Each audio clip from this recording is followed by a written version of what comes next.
तो world health organisation का हम क्या बोले कि वो जैसे ही ट्रम्प लास्ट ईयर वो बोले कि हम इससे बाहर निकल रहे हैं और इसका कोई भी फंडिंग हम नहीं देंगे, इस टाइप का मतलब फंडिंग रोक दिए थे।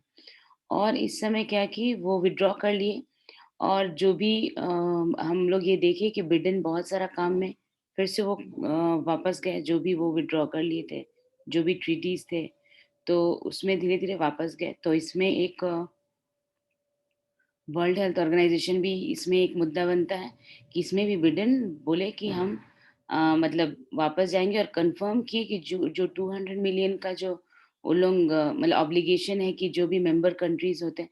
अच्छा, डब्ल्यूएचओ में क्या है कि मेंबर कंट्रीज़ ही कंट्रीब्यूट करते हैं और उसी के बेसिस पे वो फिर मतलब उसी वही अमाउंट के कारण वो बाकी जो भी अपना फ़ाइनेंशियल जो भी ऑब्लिगेशंस हैं, जो भी वो कमिटमेंट्स हैं कि एंश्योर करना कि ग्लोबल रिस्पॉन्सिबिलिटी है कि हाँ, पेंडेमिक है या इन्फॉर्म करना या ग्लोबल जो भी रूल्स बनाना या फिर बाकी लोग को पहले से ही अवगत कराना कि हाँ, इस तरह का डिज़ीज़ है। तो ये सारा कुछ वो करता है क्या, जो मेंबर कंट्रीज़ उसको पैसा देते हैं। तो यूएस एक बड़ा अमाउंट वो देता था, तो वो फिर वो वापस ले लिया था, लेकिन ये इंश्योर किए हैं कि हम 200 मिलियन जो देते हैं, जो मेरा देने का है, तो वो हम देंगे। तो ये मिड ऑफ 2021 में वो हो जाएगा। ट्रम्प इसलिए बाहर निकल गए थे, क्योंकि वो बोल रहे थे कि डब्ल्यूएचओ क्या है वो अच्छा, वो रीज़न क्या दिए थे ट्रम्प बाहर निकलने का? मेरा आवाज़ सबको आ रहा है ना? यस मैम, हाँ, आवाज आ मतलब रहा है। हाँ, तो ये बताओ वो रीज़न क्या दिए थे बाहर निकलने के लिए? हाँ, सनी बोलो। तो मैम वो ट्रम्प इसलिए डब्ल्यूएचओ से अपना बाहर निकल गए थे क्योंकि वो बोले थे कि डब्ल्यूएचओ चाइना के साथ मतलब मिलके टाइम पे हम लोग को मतलब इन्फॉर्म नहीं किया, जिसकी वजह से मतलब हम लोग प्रिकॉशंस नहीं ले पाए अच्छा, कोविड के। पूजा क्या बोल रही है?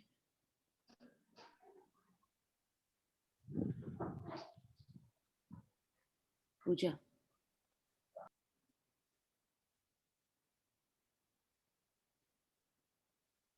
पूजा का आवाज़ नहीं आ रहा है। अच्छा ठीक है, थोड़ा बात तो सही ही बोले, मतलब और भी मतलब ये सही है एग्ज़ैक्टली मतलब सही है, लेकिन और भी उसमें ऐड कर सकते हैं कि उसमें वो बोले कि जो डब्ल्यूएचओ ये जो ऑर्गनाइज़ेशन है ये पपेट बन गया है चाइना का। क्योंकि और वो बोला क्योंकि याद करो ये हम लोग साथ यूएस क्या बोलता था कि ये चाइनीज़ वायरस है, इसका नाम चाइनीज़ वायरस बोलो। वो कोरोना वायरस नहीं मतलब कोरोना वायरस 19 नहीं, इसका नाम होना चाहिए चाइनीज़ वायरस। तो इसीलिए वो बोला कि क्यों चाइनीज़ वायरस है, क्योंकि चाइना से वो आया है, वुहान से। और यही और डब्ल्यूएचओ तो ऐसा नहीं किया। तो इसीलिए वो बोल रहा था कि ये मतलब पपेट ऑफ चाइना बन गया है और ऊपर से एक तो मतलब चाइना को ये मतलब दोषी ठहराना चाहिए कि वो समय पे इन्फॉर्म नहीं किया डब्ल्यूएचओ को और डब्ल्यूएचओ वैसा कोई एक्शन नहीं लिया और वो क्या है कि बहुत मतलब नॉर्मली वो मतलब इसको डील किया। तो ये सब को लेकर के वो बाहर निकल गए थे और इन्वेस्टिगेशन के लिए भी मतलब बहुत बाद में भेजा तो वो बोला कि ये जो मतलब जो ट्रांसपेरेंट एंड रोबस्ट प्रोसेस होना चाहिए। तो वो सब एलिगेशन लगाए थे। तो अभी जैसे जैसे ही ये आएँगे तो अभी इसमें यूएस फिर से मतलब एक्टिव हो जाएगा। अच्छा। एक न्यूज़ हम पहले पढ़ाए थे, हम इसलिए अभी रिवाइज़ करना चाह रहे हैं ताकि तुम लोग को याद रहे। ये हाँ, सनी बोलो क्या बोल रहे हो? मैम अमेरिका जब से वो फंडिंग रोक दिया था डब्ल्यूएचओ का, तो बिल गेट्स का भी तो अलग से उसमें वो फंडिंग करते हैं। तो एज वो अपने सिटीजन्स को क्या मतलब रोक सकते हैं फंडिंग के लिए? मतलब एज नहीं, मतलब कुछ पूरा रूल्स अमेरिका। होंगे सनी, कुछ रूल्स होंगे कि आप किसको फंडिंग कर सकते हैं और बिल गेट्स एक फाउंडेशन जो है वो अगर करता है फंडिंग, तो कोई ऑर्गेनाइज़ेशन अगर किसी और कंट्री में फंडिंग करता है ना, तो कुछ रूल्स एंड रेगुलेशन से उन लोगों का बाइंडिंग होता है। तो वो रूल्स में अगर लिखा होगा कि अगर कंट्री नहीं चाहे तो नहीं कर सकते हैं, तो वो नहीं कर सकता होगा और अगर ऐसा लिखा होगा कि हाँ, कर सकते हैं, तो वो करेगा। ऐसा कोई रिस्ट्रिक्शन नहीं है, तो वो करेगा। ठीक है? सनी समझ में आया? Yes ma'am. हुँ। रूल्स पहले से ही मेंशन्ड होते हैं, बाहर जब भी कंट्रीब्यूशन जाता है, तो रूल्स पहले से ही मेंशन होते हैं।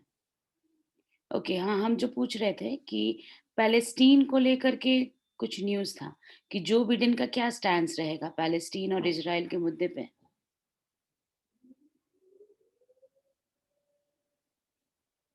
ये क्योंकि क्लास हम करवा चुके हैं इसलिए हम एक बार जस्ट रिवाइज़ करें क्योंकि लास्ट वीक का है और इस वीक तुम लोग का उसका भी टेस्ट होने वाला है क्योंकि वो बहुत पहले ही हम करवा दिए थे 14, 15 15 को ही शायद करवा दिए थे, 16th को, तो इसीलिए नहीं 16 नहीं था, 15th ही था शायद या 17th।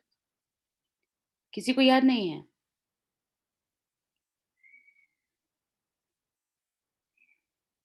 अनिमेश, हाँ, अनिमेश बोलो।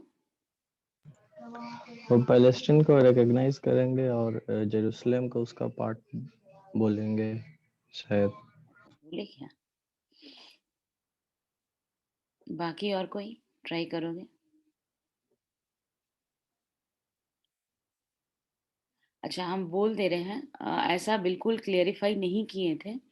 ये सिर्फ़ ये बोले थे कि जो ट्रम्प जेरूसलम को एक एम्बेसी शिफ्ट करके जो एग्ज़ैक्टली उसको अपना सॉरी इज़राइल का स्टैंस रख दिए थे कि जेरूसलम इज़राइल का ही पार्ट है।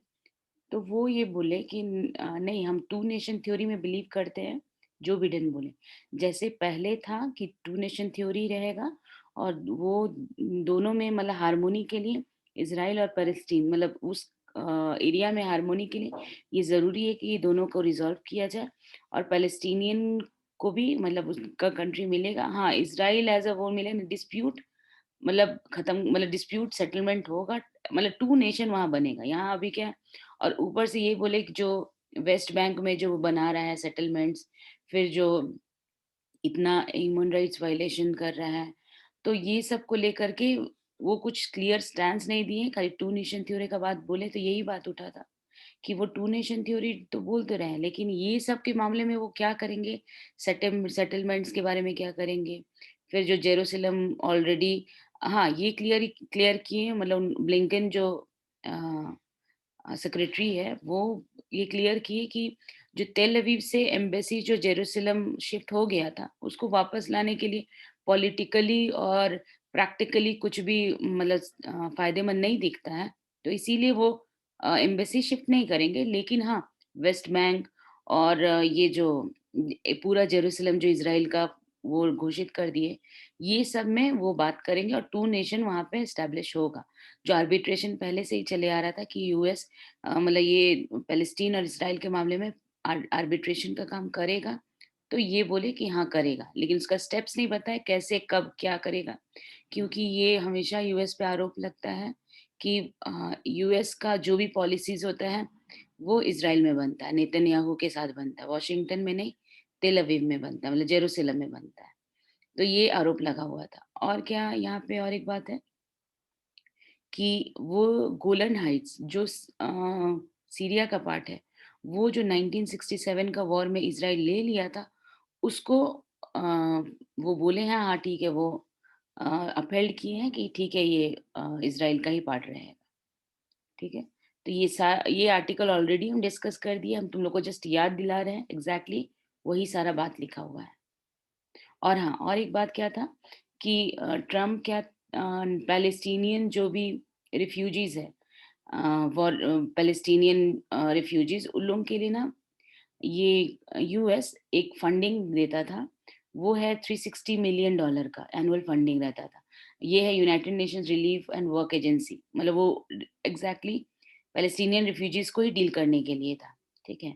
तो ये फंडिंग ये रोक दिए थे, लेकिन जो बिडेन इसको फिर से रीइंस्टेट किए हैं कि हाँ, ये फंडिंग हम देंगे और दिए भी है, ठीक है? तो उसी को लेके सारा न्यूज़ है।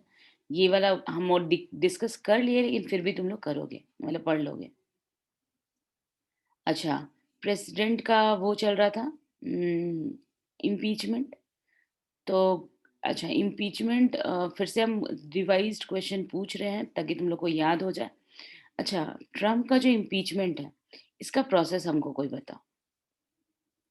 मतलब ट्रम्प का इम्पीचमेंट नहीं पता, हमको यूएस प्रेसिडेंट का इम्पीचमेंट का प्रोसेस जानना है। कौन बता रहे हो? प्रोसेस क्या है?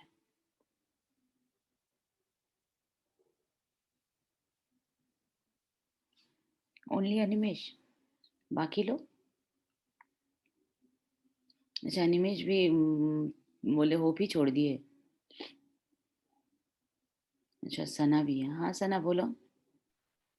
मैम कुछ भूल गए होंगे, फिर भी ट्राई करते हाँ ट्राई हैं। कर। ये जो है हाउस ऑफ रिप्रेजेंटेटिव में पहले आएगा इम्पीचमेंट का प्रोसेस, हम्म, बोलते जाओ। वहां से ही स्टार्ट होता है, और वहां वहां पे ये सिंपल मेजोरिटी से पास होता है, बोलते जाओ। और उसके बाद फिर सीनेट में जाए, और सीनेट में शायद स्पेशल मेजोरिटी से पास होता अच्छा, इसके अलावा किसी को कुछ बोलना है?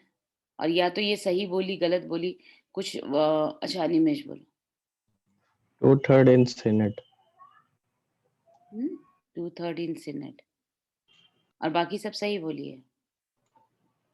नहीं तो हम मिक्स कर दिया, उल्टा बोल रहे हैं। हाउस ऑफ रिप्रेजेंटेटिव में 2/3 होगा शायद। बहुत कंफ्यूजन है बहुत। अच्छा अब हम पूछ लिए, हम ये फिर से हम बोल रहे हैं, ये फिर रिपीट कर रहे हैं, याद रख लोगे क्योंकि बहुत टाइम क्या होता है ना कि कहीं पे तुमको, क्योंकि हम लोग तो प्रेसिडेंट पढ़ेंगे तो अलग से इम्पीचमेंट ऑफ यूएस प्रेसिडेंट नहीं पढ़ेंगे ना, न्यूज़ से ही तुमको याद रखना पड़ेगा। क्योंकि बहुत टाइम क्या होता है ना क्वेश्चन में, लाइक यूएस अनलाइक यूएस ऐसे करके वो मेंशन कर देता है हमारा स्टैटिक के साथ करंट को। हम रिपीट कर रहे हैं। मतलब सना थोड़ा सही थी लेकिन फिर वो गलत हो गई कि दोनों जगह पास पास। एक्चुअली इम्पीचमेंट जो प्रोसेस होता है, इम्पीचमेंट ये ओनली हाउस ऑफ रिप्रेजेंटेटिव, पहला दूसरा नहीं, हाउस ऑफ रिप्रेजेंटेटिव में हो गया। वहां अगर सिंपल मेजोरिटी में पास हो गया दैट मीन्स इम्पीचमेंट हो गया। ठीक है, अब हम कंपेयर कर रहे हैं। अगर इम्पीचमेंट जैसे कोई भी मतलब कुछ भी बन गया तो कोर्ट उसका ट्रायल करती है। यहाँ पे क्या है, कोर्ट ट्रायल करेगी अगर कोई ये उठाएगा। वहां पे क्या है, इम्पीचमेंट हो गया, इम्पीचमेंट का अब ट्रायल होगा। तो ट्रायल क्या होगा, तो सीनेट उसका ट्रायल करेगी कि ये इम्पीचमेंट हाँ सही में वो सही किया है ना गलत किया है। तो इम्पीचमेंट ट्रायल मतलब कि वहां पे एक सपोज एक कोर्ट रूम टाइप का सीन हो जाएगा। जो यूएस का सुप्रीम कोर्ट का सीजेआई, सीजे जो है, सीजेआई नहीं, सीजे, सुप्रीम कोर्ट का चीफ जस्टिस, वो वहां पे एज अ चेयरपर्सन प्रिसाइड करेगा, मतलब प्रिसाइडिंग ऑफिसर रहेगा। ऐसे कौन रहता है, वाइस प्रेसिडेंट। लेकिन वहां पे चीफ जस्टिस प्रिसाइड करेगा, और जो जितने मेंबर्स ऑफ सीनेट है, ठीक है, वो एज अ मतलब प्रोसिक्यूटर बिहेव करेंगे। मतलब अपना दोनों साइड का, जैसे रिपब्लिकन है डेमोक्रेट्स हैं, अपना अपना दलील देंगे या जो भी हो, उस तरह से बिहेव करेंगे। फिर उसके बाद ये सारा प्रोसेस में 2/3 मेजोरिटी, ठीक है, 2/3 है वहां पे, 2/3 ही है, 2/3 मेजोरिटी से अगर पास हो गया तो फिर इम्पीचमेंट कंप्लीट। और वो कन्विक्शन, मतलब कन्विक्शन होगा, मतलब कि अब उसका सजा क्या है। तो अगर इम्पीचमेंट हो गया तो अब उसके बाद वो अ, मतलब दोषी पाया गया। और क्या उसके बाद क्या करते हैं कि फिर से अगर कोई भी ऑफिस ऑफ मतलब हायर ऑनर का ऑफिस ना होल्ड करे तो फिर सिंपल मेजोरिटी से सीनेट में ही पास होता है, सिंपल मेजोरिटी से, कि हाँ ये कोई भी ऑफिस ऑनर ऑफ ऑफिस नहीं ज्वाइन करे। तो ये ट्रम्प के केस में आया था कि सेकंड टाइम उनका हो रहा था ट्रायल, इम्पीचमेंट तो दोनों टाइम ही हो गया लेकिन ट्रायल में ही रुक गया। तो ट्रायल में पिछले बार भी रुक गया था, इस बार भी रुक गया। इस बार जो रुका उनका, तो उनका एक्चुअली चाहिए था 2/3, तो यहाँ पे हम बता दिए थे कि 50-50 हो चुके हैं। रिपब्लिकन भी 50 है, डेमोक्रेट्स भी 50 है। तो इसमें उन लोगों को 67 वोट्स चाहिए थे, लेकिन 57 वोट्स ही मिले। 57, हाँ 57 वोट्स ही शायद मिले। और ये क्या हुआ कि उनका मतलब वो कन्विक्ट नहीं हुए, मतलब ट्रायल कंप्लीट, मतलब ट्रायल में वो बरी हो गए ऐसे बोल सकते हैं। तो उनका इम्पीचमेंट नहीं मतलब इम्पीचमेंट में ट्रायल में नहीं हुआ, मतलब कि उन ऑफिस ऑफ मतलब ऑनर ऑफ, जो भी ऑफिस ऑफ ऑनर होगा वो होल्ड कर पाएंगे। तो ये प्रोसेस याद रखोगे, हम फिर पूछेंगे और याद रहना चाहिए, हम एकदम डिटेल में बताए हैं। तो अभी हुआ क्या है और भी बात है, इसमें कुछ-कुछ बात बोला गया है। इसमें बोला गया है ना कि कुछ जो रिपब्लिकन उस साइड हो गए क्योंकि 50 ही थे डेमोक्रेट्स, लेकिन कुछ तो रिपब्लिकन उन लोगों का साथ दिए। तो वो साथ तो दिए लेकिन ये बात भी आ रहा था कि कुछ रिपब्लिकन मन ही मन चाहते थे, उन लोगों का साइलेंट व्यू ऐसा था कि हाँ, ट्रम्प मतलब इस जो मतलब ये जो कू हुआ था वहाँ पे जिसके लिए उनको दोषी उसी के लिए इम्पीचमेंट वही ग्राउंड लेके उनका इम्पीच किया जा रहा था। तो वो जैसे उनका जो स्लोगन जिसको सपोर्ट किए थे वो स्टॉप द स्टील करके जिसमें कि वो इलेक्शन को बोले थे कि फ्रॉडुलेंट है और इलेक्शन रिगिंग किया गया है, वो सब करके जो बोले थे, तो वो क्या है अ, इसी आरोप में उसको उनको किया गया था। तो इसमें जो रिपब्लिकन है, उनको भी कुछ रिपब्लिकन को ये प्रॉब्लम था कि इनको ऐसा नहीं करना चाहिए था। लेकिन वो अगर मतलब पूरा इनके अगेंस्ट जा कर के अगर वोट कर देते, भले वो चाहते हैं कि उनको हटा दिया जाए, लेकिन वो अगर वोट कर देते कि हाँ इम्पीचमेंट हो जाए, तो एक होता है कि रिपब्लिकन जो एक पार्टी है, उनका जो एक प्रेसिडेंटशिप है या फिर कुछ भी हेड जो होगा, ठीक है? उस पे असर पड़ेगा इसीलिए उन लोग मतलब जो हाईएस्ट ऑफिस होता है, उस पे असर पड़ेगा कि कौन मतलब ये होगा लीडरशिप जो वेकेंट हो जाएगा, वो एक उन लोगों को लग रहा था कि हम लोग का पूरा जो एक फेस है वो खराब हो जाएगा। तो इसीलिए लोग चाहते हुए भी वो नहीं कर पाए। और ये जैसे रिपब्लिकन बोलते हैं मतलब ग्रैंड ओल्ड पार्टी मतलब एक तरह का है, ठीक है? मतलब पाइवट है वो।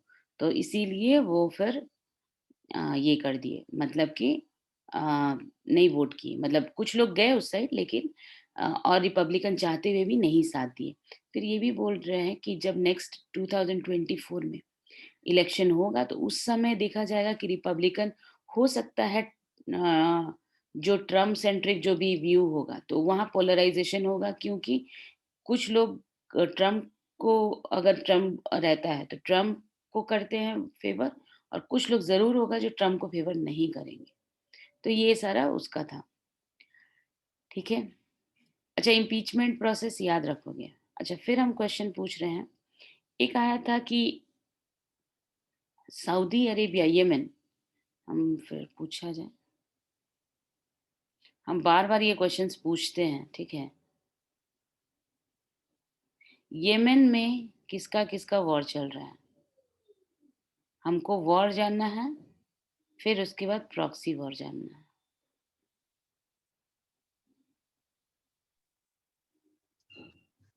हाँ, सना बोलो। मैम वॉर चल रहा है हाउथी और हादी के बीच में, ग्रुप्स के बीच में, हाँ, और बस प्रॉक्सीज जो चल रहा है वो साउथ। अच्छा ठीक। अभी रुको।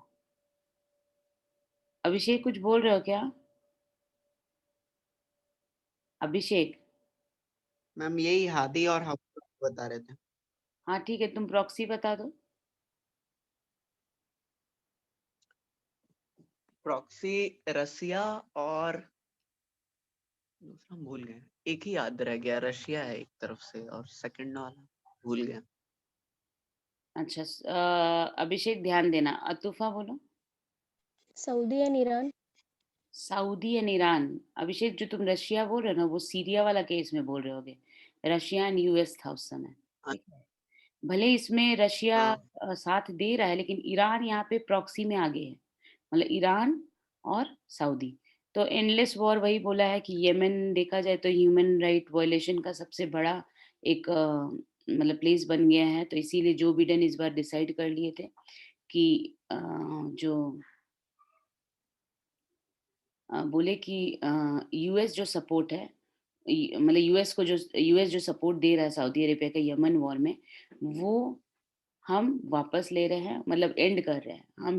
हम सऊदी अरेबिया को यमन वॉर के लिए कोई हेल्प नहीं करेंगे। हाँ, सऊदी अरेबिया पे अगर कोई अटैक होता मतलब उसका रीजनल प्रोटेक्शन के लिए हम उसको हेल्प ज़रूर करेंगे।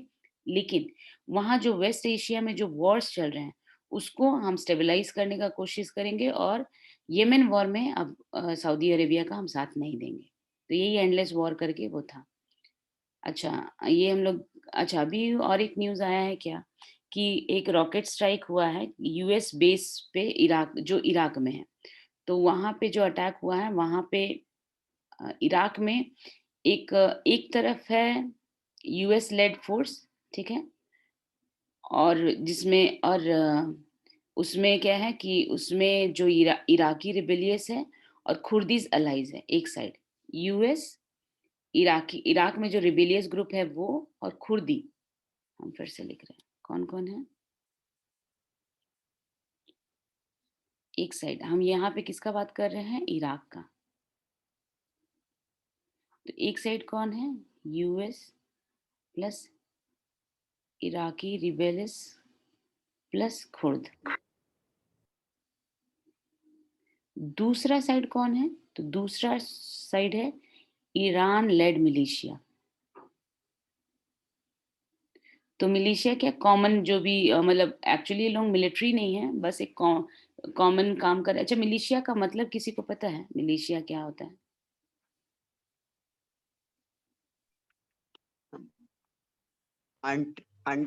अनट्रेन्ड अगर आर्मी रहेगा तो मिलिशिया, मतलब पीपल को ऐसी हथियार दिया तो मतलब ऐसे लोग नॉर्मल जो भी काम कर रहे हैं, लेकिन कुछ ही एक पर्पस के लिए, जैसे वो इकट्ठा हो गए वॉर में पार्ट ले, तो वो कॉमन पीपल ही जो हो गए, वो मिलिशिया हो गया, ठीक है? तो वो क्या है कि वो एक ईरान लेड है और इधर है यूएस, इराकी और कुर्द्स जो है, कुर्दिश। तो इन लोगों के बीच में है। तो इसी में अभी आया था कि जो यूएस का जो बेस है, वहाँ पे एक स्ट्राइक हुआ है जिसमें कि 5 लोग मरे हैं, और एक उसमें जो यूएस का सर्विस मेंबर भी उसमें मरा। सिविलियन कॉन्ट्रैक्टर्स मतलब 5 लोग वुंडेड भी हुए हैं। मतलब सॉरी, फिर से हम बोल रहे, सिविलियन कॉन्ट्रैक्टर का डेथ हुआ है, 5 लोग वुंडेड हुए हैं, और सर्विस मेंबर जो भी था उसका भी शायद डेथ हुआ है। तो यहाँ पे जो हुआ है, और ये फिर वही वहाँ पे याद रख लोगे कि जो खुर्दिस रीजनल कैपिटल वहाँ का है इरबिल। अ, इरबिल बोलो या अरबिल बोलो, ठीक है? और वहाँ पे एक अरबिल इंटरनेशनल एयरपोर्ट है, वहीं पे बेस है, तो वहीं पे अटैक हुआ है। जगह याद कर लोगे मैप में। ओके, बाकी ये पढ़ना, ये हो जाएगा। अच्छा, हम पैलेस्टीन और इजराइल का जो अभी न्यूज़ बोले, ये यूएस का स्टैंस क्या चेंज हुआ है उसके बारे में बोले। अभी एक आईसीसी रूलिंग आया है, उसमें पैलेस्टीनियन टेरिटरी को लेकर के वो कुछ अपना वर्डिक्ट दिया है। तो इंटरनेशनल कोर्ट ऑफ जस्टिस ये वर्डिक्ट दिया है कि जो क्राइम्स कमिट हुए हैं पैलेस्टीनियन टेरिटरी में, उसमें इजराइल को क्रिटिसाइज किया है, और ये बोला है कि वहाँ पे ह्यूमन राइट्स जो वायलेशन हुए हैं, इसमें इजराइल जिम्मेदार है। और फिर उसके बाद ये भी बोले हैं कि वहाँ पे जो वेस्ट बैंक, हम पहले ही बता दिए थे, अगर इजराइल का इस तरह से ऐसे मैप, मतलब इजराइल और उसका बना है, हम रफ मैप बना रहे हैं। यहाँ है जेरूसलम, हम एकदम रफ बना रहे हैं। इधर है ये जेरूसलम, इस जगह पे, और इसको अच्छे से बना दें। ये पैलेस्टीन, और इधर कहीं गाजा स्ट्रिप है। तो ये इजराइल वाला पार्ट हुआ, और ये पैलेस्टीन वाला, ये वेस्ट बैंक में वो सेटलमेंट्स बनाया है, ठीक है? और बहुत मतलब करीब 53 years old West Bank settlements बनाया है। जेरूसलम को पूरा कैप्चर कर लिया है, और गाजा। तो ये सब जगह में जो भी है, तो यहाँ पे आईसीसी ये बोला है कि वहाँ पे क्रिमिनल इन्वेस्टिगेशन होना चाहिए, दोनों पे, not only Israel, even Palestinian militant groups जो हमास है, उन लोगों पे भी इन्वेस्टिगेशन होगा। तो वो बोला है। फिर उसके बाद ये भी बोला है कि अच्छा, अब होगा क्या, मतलब ये, मतलब जैसे बोल तो दिया है, लेकिन बोल रहे हैं कि ये जो रूलिंग है, जिसको ICC, international court of justice में मेंबर्स होते हैं, तो मेंबर्स इजराइल इसका मेंबर नहीं है। अच्छा, किसी को पता है क्या कि इंडिया इसका मेंबर है कि नहीं?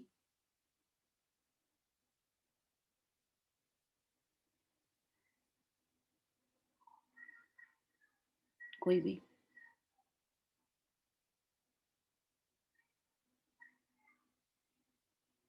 हाँ, निमेश बोलो। इसका मेंबर नहीं है। सना क्या बोल रही हो? मैम हम भी यही बोल रहे थे। हाँ ठीक है, इंडिया भी इसका मेंबर नहीं है। तो बात ये आ रहा है कि ठीक है, ये तो पैलेस्टीनियन अथॉरिटी और वो जो भी है, इज़राइल को बोल दिया गया है, लेकिन इज़राइल तो इसका मेंबर नहीं है। लेकिन अभी ये जो वर्डिक्ट दिया है, इस पे जो यूएस का यूएस जो बोल रहा है, मतलब यूएस का जो स्टैंस है, ये बोल रहे हैं कि मतलब यूएस नहीं बोलेंगे, इज़राइल जो बोल रहा है, ये इसको क्रिटिसाइज़ कर रहा है कि नहीं, ये गलत बोला गया है। और फिर उसके बाद अभी जो रूलिंग आया है, इसमें बोल रहे हैं कि आईसीसी का जो इन्वेस्टिगेशन है इज़राइल को लेके, वो मतलब झूठा है और ये फेक वॉर क्राइम्स का आरोप लगाया जा रहा है हम लोग के ऊपर।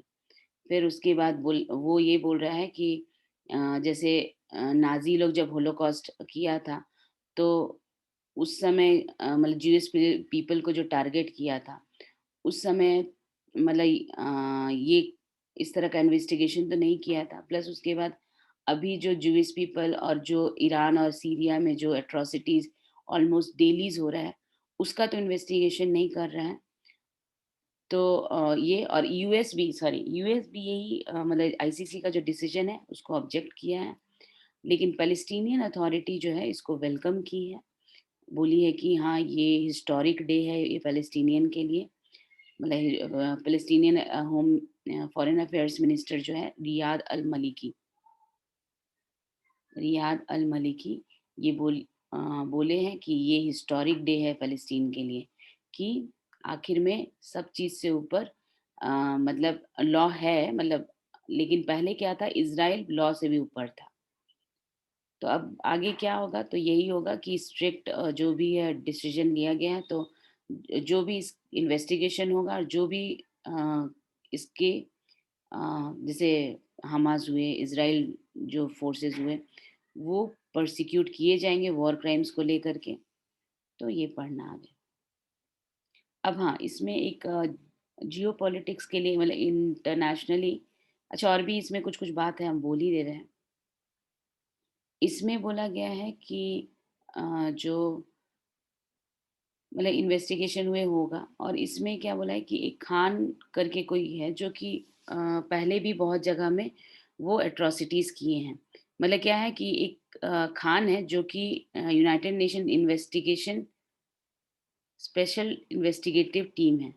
तो इस्लामिक स्टेट में जो क्राइम्स जैसे इराक में इन और भी बहुत जगह में वो करते हैं, किसके लिए, तो इंटरनेशनल क्राइम ट्रिब्यूनल्स के लिए, मतलब प्रोसिक्यूशन का रोल करते हैं।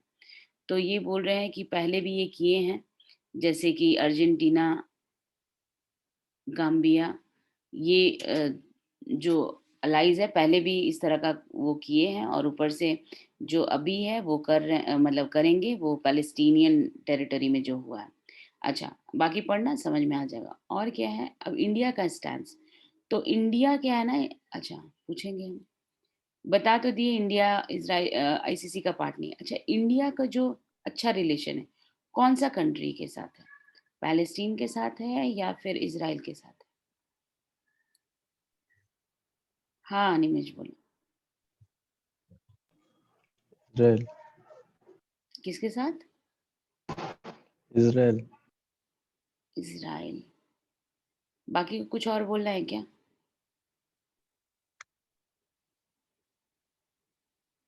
हाँ, इज़राइल का वो बहुत अच्छा ये है, गुड फ्रेंड, और मतलब बोलते हैं कि मतलब इज़राइल इंडिया को लाइक माइंडेड नेशन मतलब एक सोचता है कि मेरा जैसा सोच है, इंडिया का भी वैसे ही सोच है। लेकिन इंडिया यहाँ पे रिस्ट्रेन किया है, अच्छा बात है कि वो ये जो आईसीसी का रूलिंग आया है, इसमें इंडिया क्या बोला है? इंडिया बोला है कि अ, आईसीसी का इंडिया मेंबर नहीं है। अच्छा, आईसीसी फॉर्म किस ये से हुआ था, एक रोम स्टैट्यूट से फॉर्म हुआ था आईसीसी।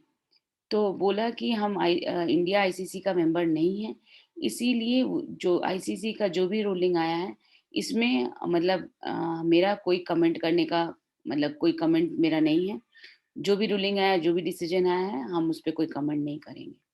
तो इज़राइल मतलब नेतन्याहू को मतलब वो अच्छा नहीं लगा, मतलब इस तरह का ये, लेकिन फिर भी वो मतलब इंडिया ऐसा स्टैंड लिया है।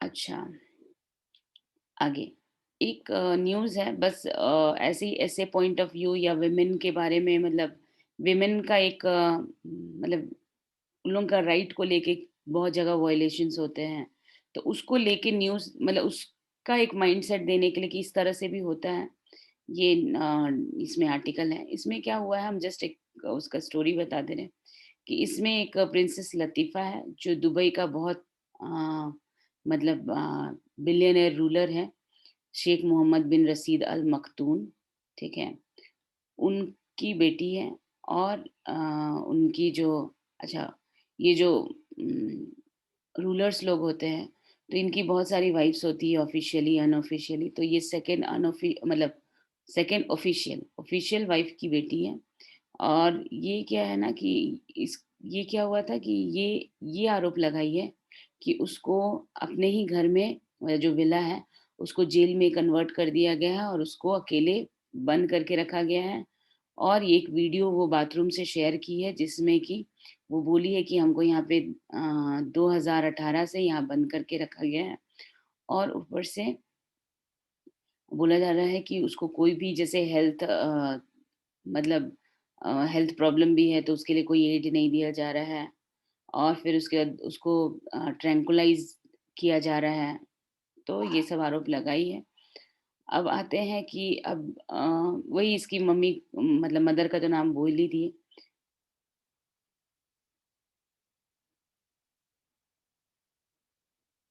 हाँ तो ये क्या है ना कि ये कैसे पकड़ी गई थी ये क्या हुआ कि ये जो ये मतलब बोलते हैं कि एक पर्सन है उसके साथ मतलब इसका फ्रेंड वो 2018 में क्या हुआ कि उसके साथ कहीं निकली और फिर उसके बाद किसी तरह से भी बॉर्डर क्रॉस करके और वो इंटरनेशनल वाटर जो भी क्रॉस करके और इंडिया आ गई और जब इंडिया आ गई तो वो क्या हो गया कि उस समय वो 16 इयर्स की थी तो फिर उस समय क्या हुआ कि वो इंडिया आई तो इंडिया में तो मतलब गोवा के कोस्ट पे इंडियन और यूएई मिलिट्री जो भी फोर्स है उसको पकड़ी और फिर उसको वापस भेज दी तो तब से उसको बंद करके रखा गया है तो ये बोला जा रहा है वहाँ पे कि जैसे विमेन का जो भी है राइट और वो तो अच्छा इसमें डिटेल पढ़ना और भी है वो तो उसका जो हुआ है वो देख लोगे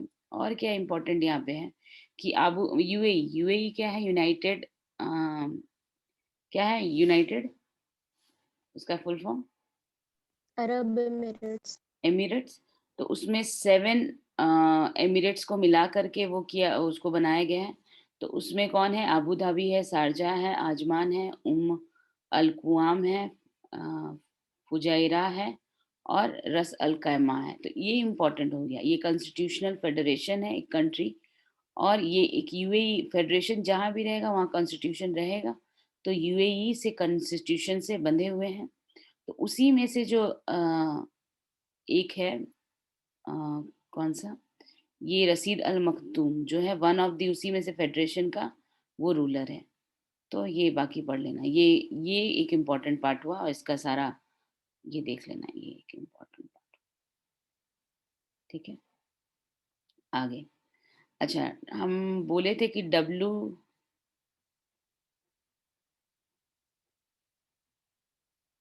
डब्ल्यूटीओ की एक पहली बार फीमेल बनी है कौन बनी है फीमेल प्रेसिडेंट नाम बोलना होगा। कौन है अनिमेश नाम बोलना होगा। हाँ हाँ ऑब्वियस बात है एटलीस्ट नहीं पता प्रोनाउंसिएट मुझे। नहीं कर पाओगे तो उसका कुछ तो बोलो टूटा फूटा शायद नाइजीरिया से है। नहीं है। नाइजीरिया ठीक है सही है first ever head from African state. हाँ ठीक है मेल फीमेल दोनों मिला दो तो first ever from African state और प्लस क्या है कि वो नाइजीरिया की है वो नगोजी ओकोंजो अविला ये याद रखोगे नाम भले प्रोनाउंसिएट नहीं कर पाओगे लेकिन फिर भी याद रखोगे तो ये हम पहले न्यूज़ करवा चुके हैं ये पढ़ लेना बाकी आगे बढ़ते हैं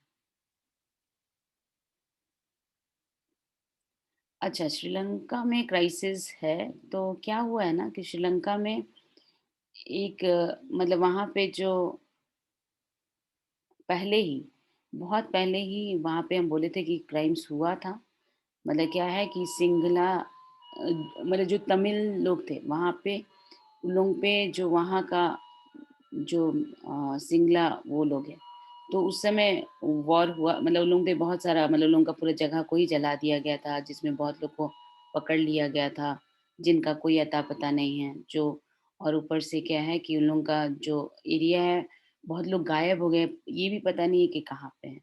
तो वही बोला जा रहा है कि ह्यूमन राइट्स जो काउंसिल है, वो क्या है कि वो उस समय क्या था कि मतलब ये उसका जाँच कर रही थी।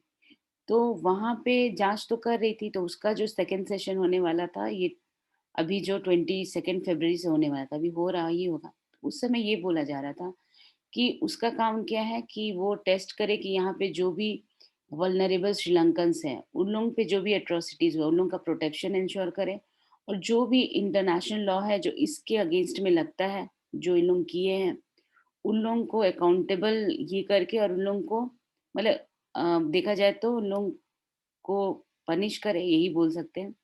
और क्या है कि ये सब जाँच मतलब सेटल डाउन हो, मतलब जाँच हो, और जो लोग नहीं मिले हैं, कहाँ हैं, जिसको पकड़ के रखा गया है, वो कहाँ है, ये सारा कुछ हो। तो वहाँ का वो कुछ लोग उठाए हैं आवाज़ कि ये जो महिंद राजपक्षा, उसका जो गवर्नमेंट ही उस समय, मतलब देखा जाए तो उस सिविल वॉर में उन लोग गवर्नमेंट फोर्सेस ही वो इन्वॉल्व थी। तो बोलते हैं कि वो जो वॉर क्राइम्स हुए हैं, तो ये जो महिंद राजपक्षा का जो गवर्नमेंट वापस आया है, ये अगर ह्यूमन राइट्स काउंसिल अगर वो करती भी है, जाँच भी करती है, अगर अभी वो सेटल डाउन भी करता है, वैसे तो हमको आशा नहीं है सेटल डाउन करेगा, जो भी। और अगर करती भी है, तो भी ये जो गवर्नमेंट है, हम लोग को इस विक्टिम, मतलब ये जो विक्टिम्स हैं, यहाँ पे जो अभी हैं, उन लोगों को, उन लोगों का कभी भी मतलब रिकन्सिलिएशन, मतलब उन लोगों को जस्टिस कभी नहीं दिलवाएगी।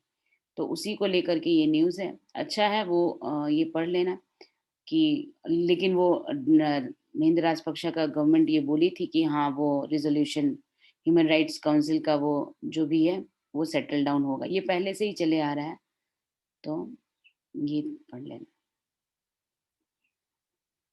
अच्छा, ये श्रीलंका और इंडिया का जो था, तो इसमें क्या है कि एक चाइनीज़ कंपनी एक कॉन्ट्रैक्ट वन की, मतलब वहाँ जीती है, मतलब वही श्रीलंका में।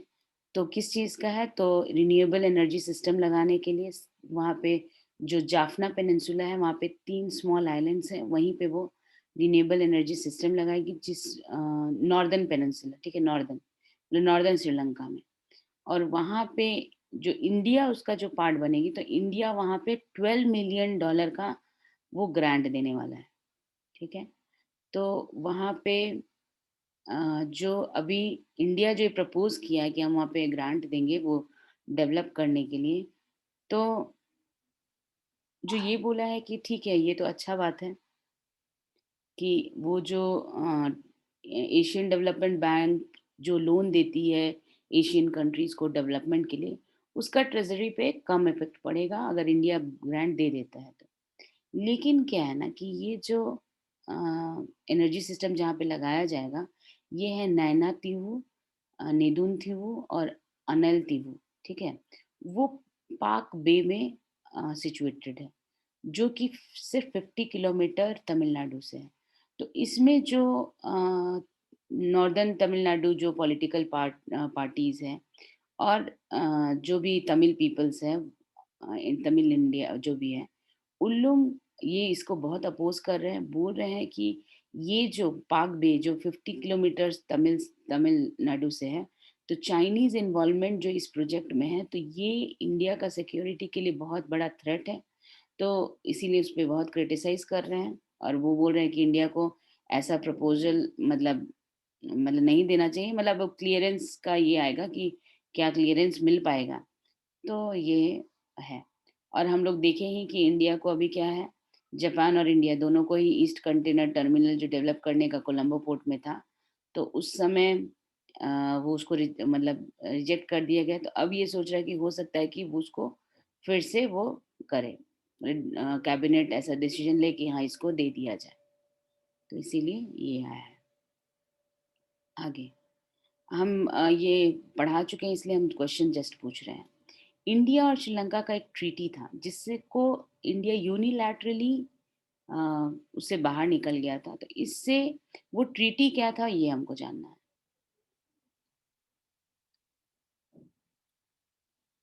पढ़ाए हैं? अच्छा ठीक है, चलो हम शॉर्ट फॉर्म लिख दे रहे हैं, तुम लोग लेकिन बाकी बात बताओ हमको, इसका डिटेल चाहिए हमको।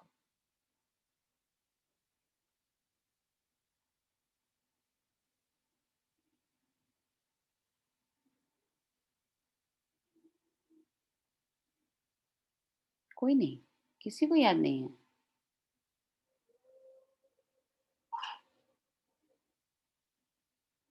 अजीब है। अच्छा हम बता ही दे रहे हैं, ये क्या था, बायलैटरल इन्वेस्टमेंट ट्रीटी, ठीक है। तो इसमें क्या था, ये हम बहुत डिटेल में पढ़ाए थे लेकिन तुम लोग भूल चुके हो, इसलिए हम फिर से पढ़ा रहे हैं। इसमें इस ट्रीटी में क्या था, बीआईटी में, ठीक है, ये इंडिया और श्रीलंका जो 1997 में मतलब ये साइन किया था, और इसमें क्या है ना कि ये बोला गया था कि जो भी, अगर जैसे इंडिया और श्रीलंका यहाँ ऐसे बना, इंडिया और श्रीलंका, यहाँ का अगर कोई कंपनी यहाँ पे इन्वेस्ट कर रही है, ठीक है, और मतलब कोई भी कॉन्ट्रैक्ट है या यहाँ का कोई कंपनी यहाँ इन्वेस्ट कर रही है, तो अगर इन लोगों का कुछ भी इस जो एग्रीमेंट हुआ है साइन, उसमें अगर कोई भी प्रॉब्लम होता है, तो ये अधिकार होगा उसको कि उस कंट्री को directly international settlement dispute system में डायरेक्टली स्यू कर सके, ठीक है। जैसे क्या है कि सपोज यहाँ पे कोई एक एक्स कंपनी है, यहाँ पे इन्वेस्ट की, ठीक है, और यहाँ उस एग्रीमेंट को सपोज यहाँ का जो भी है वो प्रॉब्लम क्रिएट हुआ, या फिर दोनों एग्रीमेंट में कुछ मतलब वो नहीं माना, मतलब कंप्लाई नहीं किया एग्रीमेंट से, तो अगर यहाँ का वो नहीं कंप्लाई किया, तो ये जो चाहे वो डायरेक्टली इंडिया को लेके जा सकती है ISDS में, इंटरनेशनल इन्वेस्टमेंट शायद है, एक सेकेंड, हाँ, इन्वेस्टर स्टेट डिस्प्यूट से, सॉरी हम फिर से बोल रहे हैं, ISDS, investor state dispute settlement में लेके जा सकती है। और फिर क्या है, कंट्री को, तो उसी तरह यहाँ पे भी था कि अगर इंडिया का कोई श्रीलंका अगर यूनिलैटरली ऐसा कुछ करता है या एग्रीमेंट से कंप्लाई नहीं करता है, तो डायरेक्टली श्रीलंका को सू कर सकते हैं। तो यही ये ट्रीटी में था, लेकिन इसमें क्या था, और एक बात था कि इसमें ये बात था कि मतलब फेयर एंड इक्विटेबल ट्रीटमेंट दोनों साइड, और इसमें ये था कि जो अगर फिर उसके बाद हुआ क्या कि 2017 में यूनिलैटरली इंडिया बाहर निकल गया, तो भी क्या था कि 2017 से पहले अगर कोई केस है, ठीक है, मतलब जैसे कोई इन्वेस्टर, इंडियन इन्वेस्टर हो या श्रीलंकन इन्वेस्टर हो, ये जो एग्रीमेंट उन लोगों का हुआ है 2017 से अगर पहले हुआ, तो भी 15 साल तक वो ये जो नॉर्म्स है ये अप्लाई रहेंगे। तो ये जो ईस्ट कंटेनर टर्मिनल से जो वो यूनिलैटरली जो श्रीलंका अपने से डिसीजन लिया, एग्रीमेंट तो 3 जन का था, तो अपने से एक ही जन डिसीजन लेकर के वो इन लोगों को हटा दिया। तो ये बोल रहे हैं कि ये एग्रीमेंट जो था 19 का था, 2017 से अगर पहले का होता तो 15 साल तक ये अप्लाइड रहता, मतलब ये रूल चलता, लेकिन क्योंकि 2019 का था तो इसीलिए इंडिया नहीं जा पाएगा। तो ये न्यूज़ यही आया था कि इंडिया जो ये ट्रीटी से अपने से बाहर निकल गया 2017 में, तो उसको ये कंसिक्वेंसेस नहीं पता था कि अकेले जो डिसीजन लेने का, जबकि बायलैटरल ट्रीटी था, तो वो यूनिलैटरली बाहर निकल गया, और इसका कंसिक्वेंसेस अभी भुगतना पड़ रहा है। तो उसको अब इंडिया को चाहिए कि इस तरह का जो काम है इसको फिर से नॉर्मलाइज करें, और जो बिट्स है उसको फिर से कोशिश करें कि इस तरह का ट्रीटी में फिर से वो चले जाए, बायलैटरल जो भी इन्वेस्टमेंट ट्रीटी। मैम हाँ हाँ बोलो। बिट एक बार फिर से बता दीजिए। बायलैटरल इन्वेस्टमेंट ट्रीटी, अच्छा हम फिर से बता रहे हैं, हम डिटेल ही बता रहे हैं फिर से। इसमें क्या था कि मतलब प्रोविजन था, हम एग्जैक्टली पूरा, इसमें क्या था कि जो भी ये एम्पावर करता था इंडिविजुअल फॉरेन इन्वेस्टर, ठीक है, to directly sue the host state before the international tribunal. और इन्वेस्टर बिलीव करता था कि जो होस्ट स्टेट है वो ट्रीटी का ऑब्लिगेशंस को ब्रीच किया हुआ है, ठीक है।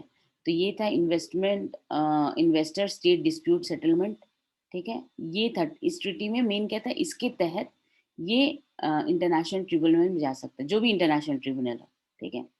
और अ, इसमें क्या है कि दोनों का, जैसे कि हम फिर से एक्सप्लेन कर रहे हैं, यहाँ का कोई सपोज यहाँ का कोई इन्वेस्टर यहाँ पे इन्वेस्ट कर रहा था, अब क्या किया श्रीलंका, उसको जो भी उसका जो ट्रीटी था, जो भी ट्रीटी का ऑब्लिगेशन था, जैसे ट्रीटी में होगा कि दोनों डेवलप करेंगे, इतना साल का है इतना साल का, ये बोला कि नहीं हम तुमको निकालते हैं, तो देखा जाए तो ट्रीटी का तो उल्लंघन कर दिया, ट्रीटी तोड़ दिया अपने से।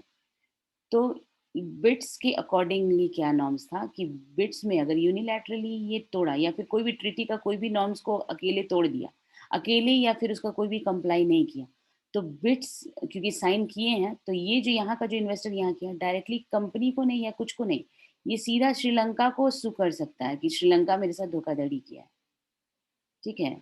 स्टेट, होस्ट स्टेट, ठीक है, उसको कर सकता है। तो यही था बिट्स। तो इसमें हुआ क्या, और भी क्या है, इसमें ये भी था कि अगर जो भी अगर मतलब ये ट्रीटी टूटता भी है तो भी 15 साल तक, जो टूटने का पहले जो भी हुआ है उसका 15 साल तक वो चलेगा, ठीक है, जो भी मतलब 15 साल तक वो वैलिड रहेगा और उसके तहत जा सकते हैं। तो 2017 में अकेले इंडिया तोड़ दिया,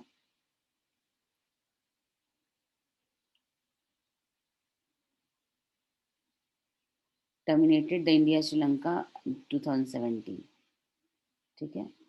तो यहाँ पे क्या है कि ये जैसे ही टर्मिनेट हो गया अ, तो उसके 15 साल बाद यानी हो गया, मतलब उसके बाद रह सकता है, लेकिन अभी क्या है कि अभी तो 2019 में हुआ था इंडिया और श्रीलंका वाला जो कोलंबो पोर्ट वाला जो एग्रीमेंट था, तो इसीलिए इंडिया नहीं जा सकता है, ठीक है। देखो यहाँ पे वो लिखा हुआ है, further period of 15 years from the date of termination of the respective investment made by the acquired before the date of termination, ठीक है। क्लियर हुआ अनिमेश? Yes ma'am. इसको अच्छे से पढ़ना, ये हो जाएगा क्लियर, नहीं पढ़े होगे इसीलिए वो, क्योंकि एग्जैक्टली exactly सारा बात एकदम बहुत अच्छे लैंग्वेज में लिखा हुआ है, समझने में कोई प्रॉब्लम नहीं हो।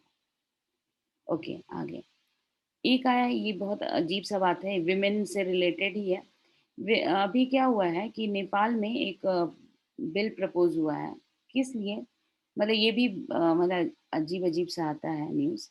नेपाल एक लॉ प्रपोज की है जिसमें क्या है कि कोई भी विमेन जो 40 ईयर्स से बिलो है, उसको पहले मतलब फॉरेन जाने से पहले उसको कंसेंट लेना पड़ेगा, किससे, तो अपने गार्जियन से, मतलब जो भी उसके फैमिली का या कोई भी मतलब स्पेशली मेल मेंबर से, और फिर उसके बाद उसको और रीज़न बताना पड़ेगा, मतलब स्पेसिफाई कि हाँ हम इस रीज़न से बाहर जा रहे हैं, तो ही उसको बाहर जाने मिलेगा, नहीं तो नहीं जाने मिलेगा। तो इसके लिए वहाँ पे बहुत प्रोटेस्ट हो रहा है, सारा प्लेकार्ड्स लेकर के लोग, वुमेन राइट्स एक्टिविस्ट उन लोग सब बाहर निकले हुए हैं। और फिर उसके बाद प्लेकार्ड्स में ये लिखा हुआ है, मतलब ये पढ़ लेना, ई हजूर इत्तो प्रसन्ना शोधना, मतलब इसका मीनिंग ये है, तुम लोग पढ़ लेना, do I please have the right to ask a question, who do I need to get permission to breathe from, मतलब हमको किससे परमिशन लेना पड़ेगा, मतलब क्या हम, मेरा ये अधिकार है कि हम आपसे कुछ पूछें, हम और हम किस मतलब हम किससे परमिशन ले सांस लेने के लिए। तो ये प्ले कार्ड में लिखा हुआ है, क्योंकि ये देखा जाए कि ये तो विमेन का राइट्स का मतलब एक तो पर्सनल लिबर्टी तो छोड़ ही दो, मतलब हर चीज पे अगर रिस्ट्रिक्शन लगाएंगे तो उन लोगों का तो राइट्स तो कुछ रहा ही नहीं, मतलब अब उन लोगों के मेल मेंबर पर डिपेंड करेगा कि इसको परमिशन दिया जाए या नहीं दिया जाए। तो और फिर उसके बाद गवर्नमेंट है ऑलरेडी, मतलब उस पे पहले से केपी ओली का जो गवर्नमेंट रहा है उस पे पहले से ही आरोप लगा है कि ये एंटी वेमेन है। इसका जो भी पॉलिसीज रहता है वो एंटी वेमेन पॉलिसीज रहता है। क्यों? क्योंकि ये कभी भी कोई भी जैसे कि विमेन से रिलेटेड, राइट से रिलेटेड कोई काम नहीं करती है। और ऊपर से क्या कि इतना जो रेप केसेस हो रहे हैं नेपाल में, बोल रहे हैं कि पिछले 10 महीना में 1271 रेप केसेस हुए हैं, जिसमें कि 804 माइनर्स हैं। तो वो उन विमेन के जस्टिस के लिए, रेप, मर्डर और जो भी है उन लोगों के लिए गवर्नमेंट क्या की? कुछ नहीं की। तो ये सब के लिए वहाँ पे ऑलरेडी पहले से ही इस गवर्नमेंट पे आरोप लगाया जाता है। तो अब जो बोल रहे हैं कि और ऊपर से और भी बहुत सारा बात आया है कि अच्छा पहले ये बोलते हैं फिर वो बोलते हैं। फिर बोल रहे हैं कि ये जो कदम उठाने के पीछे रीज़न क्या है कि जो नेपाली वुमेन है उन लोगों का ट्रैफिकिंग बहुत ज़्यादा होता है मिडिल ईस्ट में। और उन लोगों को जैसे लेके जाया जाता है जिनका कोई ऑफिशियल रिकॉर्ड नहीं होता है। और क्या है कि उन लोगों को एज अ वर्कर यूज़ किया जाता है। और हर दिन वो जैसे बोलते हैं, मतलब जिंदा नहीं रहती, हर दिन मरती है। मतलब क्योंकि एक तो उन लोगों का एक्सप्लॉयटेशन होता है, बिना पैसा का उन लोगों को यूज़ किया जाता है। इवन फिजिकल सेक्सुअल मतलब ट्रॉमा से उन लोग गुजरती है। तो गल्फ कंट्रीज में है उन लोग के यहाँ भी वही हाल है, मतलब ये लेके जाया जाता है। तो ये सब ट्रैफिकिंग को रोकने के लिए, मतलब इवन इंडिया भी एक डेस्टिनेशन है उस तरह से, जो इसमें छुपे छुपे एजेंट्स है जो कि इस तरह का ट्रैफिकिंग में भाग लेते हैं, मतलब ट्रैफिकिंग करवाते हैं। तो बस इसीलिए इस तरह का चीज़ों को रोकने के लिए, इमिग्रेशन को रोकने के लिए ये कदम उठा रही है। लेकिन फिर ये भी बात आ रहा है कि अ, ठीक है, वो तो ट्रैफिकिंग को रोकना वो अलग बात है, लेकिन ये भी बात है कि मतलब बहुत सारी जो नेपाली स्पेसिफिकली वुमेन, मतलब बहुत उसमें वुमेन भी है, जो हर साल कंट्रीज़, मतलब दूसरे कंट्रीज़ में जाती है, मतलब बेटर अपॉर्च्युनिटीज़ के साथ, ठीक है? उनको काम करने का अच्छा अपॉर्च्युनिटी मिलता है।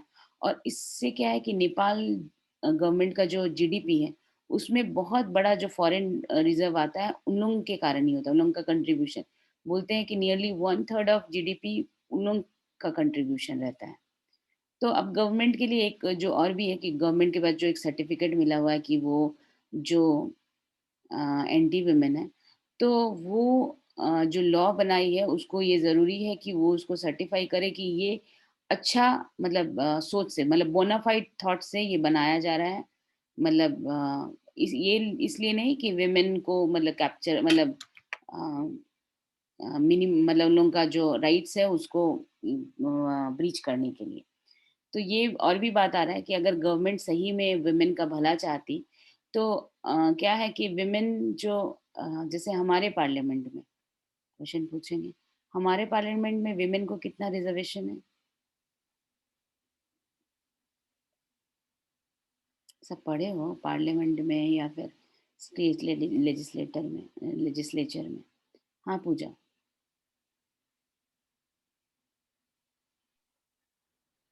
मैम अभी प्रस्ताव पारित नहीं हुआ है। मतलब हमारे स्टेट लेजिस्लेचर में विमेन को कितना रिजर्वेशन है, ये नहीं हुआ है। यहाँ हम नहीं बात कर रहे, इंडिया का बात कर रहे हैं।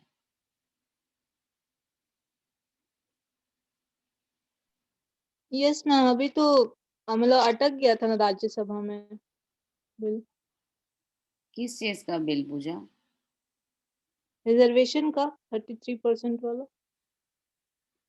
अच्छा, स्टेट लेजिस्लेचर में कितना रिजर्वेशन है वो, और इसमें म्युनिसिपैलिटीज में कितना रिजर्वेशन है, ये म्युनिसिपैलिटीज में कितना रिजर्वेशन है? हाँ निमेश बोलो। मैम वहाँ वहाँ 33%। हाँ निमेश बोलो। एटलीस्ट 33%। एटलीस्ट 33%। तो उसी तरह वहां पे क्या है ना कि वहां पे पार्लियामेंट में, ठीक है, एटलीस्ट 33% विमेन का रिजर्वेशन, मतलब रिप्रेजेंटेशन होना चाहिए। ठीक है, रिप्रेजेंटेशन उसके कॉन्स्टिट्यूशन में लिखा हुआ है। 2007 का जो नेपाल का कॉन्स्टिट्यूशन है, इसमें ये लिखा हुआ है कि विमेन का होना चाहिए रिप्रेजेंटेशन एटलीस्ट 1/3। लेकिन यहाँ जो ये जो अभी गवर्नमेंट है, इसमें हार्डली मतलब 2 वुमेन हैं, मतलब उसमें पार्लियामेंट में। तो वही बोला जा रहा है कि अगर इतना ही अच्छा सोचती, मतलब अगर ये गवर्नमेंट वुमेन के लिए, तो ये मतलब जो पार्लियामेंट में उन लोगों का रिप्रेजेंटेशन बढ़ाना, उसके लिए कहाँ कुछ कर रही है। तो इसको लेके ही न्यूज़ है, पढ़ना, अच्छा आर्टिकल है। फिर आते हैं, ये actually national plus foreign relation से रिलेटेड ही है। अच्छा, क्वाड। तो क्वाड में सबको पता ही होगा, फिर भी पूछते हैं। क्वाड में कितने मेंबर्स हैं?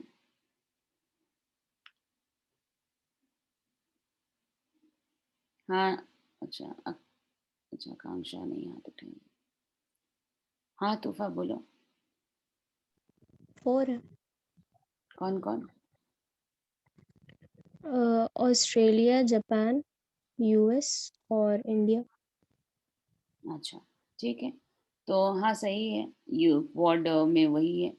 तो जब बिडेन आए थे ना, तो पहले दिल्ली ना वो बहुत स्केप्टिक था, मतलब ये सोच रहा था कि बिडेन क्या करेंगे, क्वाड को सपोर्ट करेंगे ना, आके क्या करने वाले हैं, क्या फ्रेमवर्क, क्या। तो इसको लेकर के थोड़ा सा असमंजस में था कि क्या, मतलब क्या उसका सोच है। लेकिन वो जो यूएस अभी रीअफर्म किया है कि जो ये क्वाड है बना हुआ है, इसका जो कमिटमेंट जो भी था, तो वो मतलब है। और वो बोले हैं कि जो भी सिक्योरिटी जो टीम है, नेशनल सिक्योरिटी टीम, वो कन्वीन करना चाहती है कि जो क्वाड का जो पहले जो थीम रहा था, तो थीम क्या था क्वाड का? तो क्वाड का थीम था, 4 थीम था, ठीक है। Basically maritime security in the Indo Pacific, counter terrorism, वहाँ टेररिज्म अगर है तो उसको काउंटर करना, कोऑपरेशन ऑन कोविड-19 मैनेजमेंट, तो कोविड-19 को लेके कोऑपरेशन करना, जैसे अगर वैक्सीन बना है तो उस कंट्रीज को तक वैक्सीन पहुंचाना, या फिर जो भी है अगर प्रॉब्लम्स है तो कोऑपरेट करना, वहां से लोगों को मंगवाना, मतलब कोविड-19 पैंडेमिक के दौरान मतलब कोऑपरेट करके रखना ये।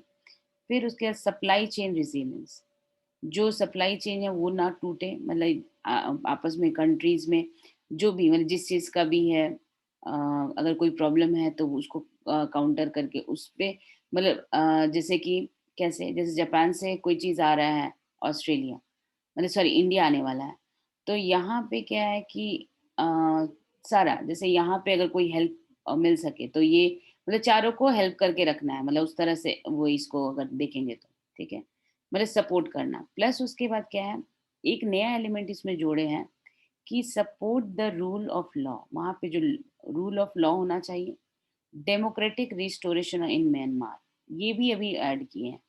क्यों? क्योंकि डेमोक्रेटिक रिस्टोरेशन इन म्यांमार, अच्छा इसमें क्या जियोपॉलिटिक्स है, वर्ड में इसमें क्या इंटरेस्ट है कि वहाँ डेमोक्रेटिक रिस्टोरेशन होना चाहिए?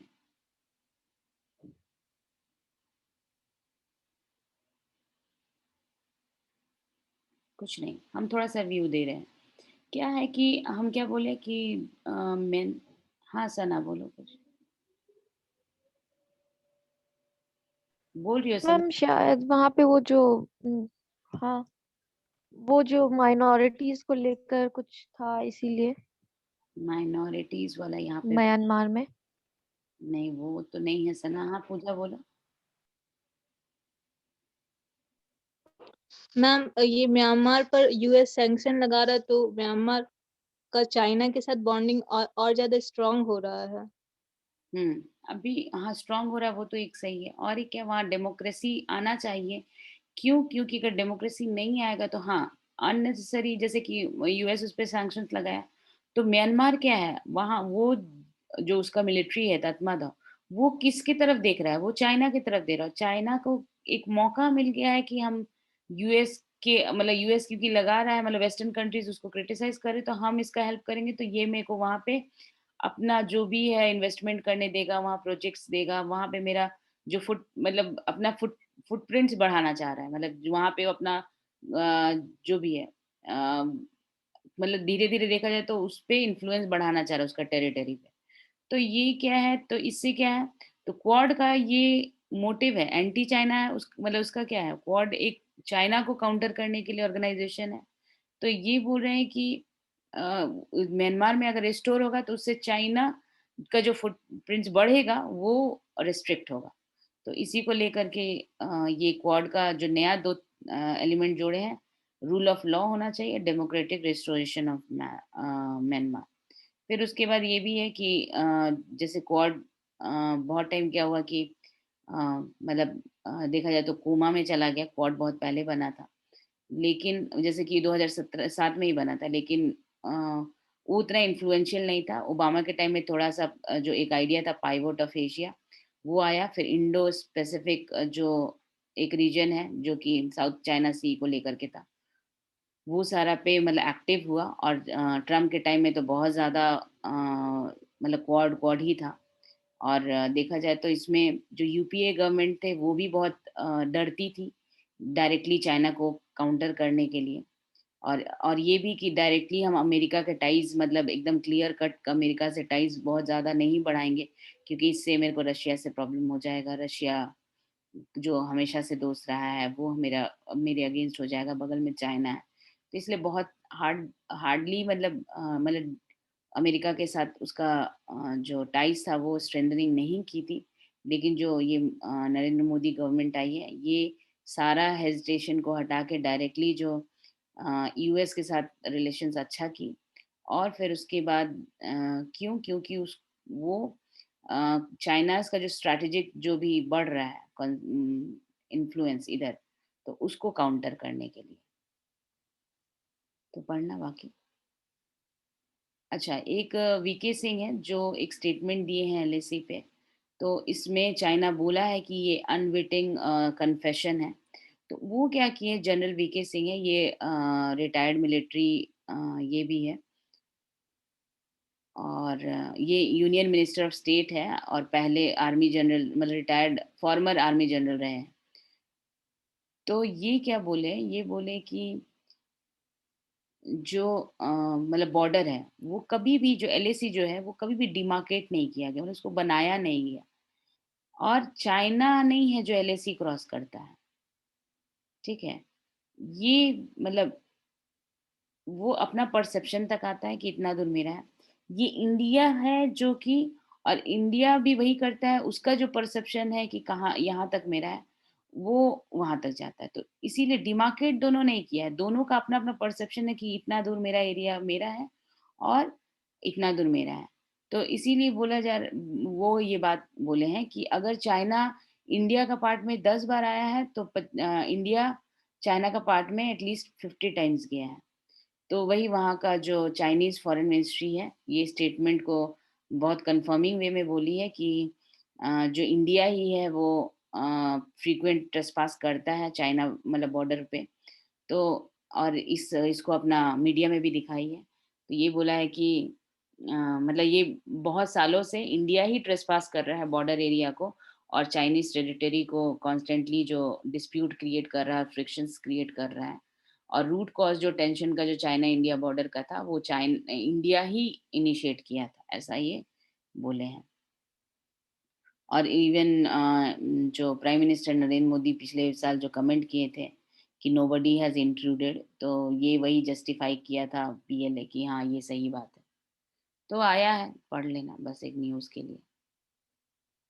ये वही है पीएलए को लेकर के न्यूज़ है देप्सांग को लेकर के, तो हम इसको अब डिस्कस नहीं कर रहे, जस्ट एक व्यू क्रिएट कर रहा है। क्वाड्रिलैटरल में क्या है, इंडियन ओशन को लेके क्या है, चाइना के साथ क्या है, और ये जो एलएसी में जो भी ये डिस्प्यूट हुआ है तो उसका क्या इम्पैक्ट है, ये इसको लेके है।